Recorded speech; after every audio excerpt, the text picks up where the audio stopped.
আনিসুর রহমান কংগ্রেস নেতা এবং তার ছেলে আবু সুফিয়ান রহমান, যাদেরকে গুলি করে কুপিয়ে খুন করা হয় গতকাল রাতে, তারা বাড়ি ফিরছিলেন গাড়ি করে।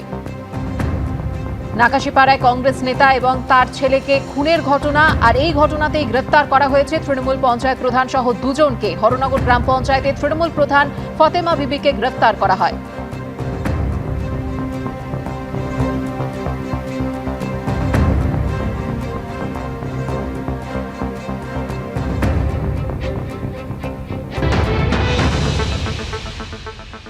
হিংসা কিছুতেই আমরা বরদাস্ত করব না, সেজন্য এটাও খুব সিরিয়াসলি সরকারকে দেখা উচিত। পুরনো ঝগড়া ঝাঁটি রাজনীতিতে এবং এই ধরনের খুন আগে অনেক হয়েছে, এগুলো আর চলবে না।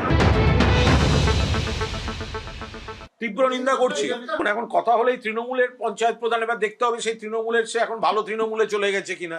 দোষ পেয়ে গেলেই সেটা থেকে যাবে তৃণমূলে, আর ভালো হলে সেটা চলে যাবে চাটনে। এটা তো হতে পারে না। পুলিশ কি করছে? তৃণমূলে যখন সরকার ছিল তখন কি বলা হতো অস্ত্র এলো থেকে? কেন খুন হবেন দুজন? কেন বাবা ছেলে খুন হবেন?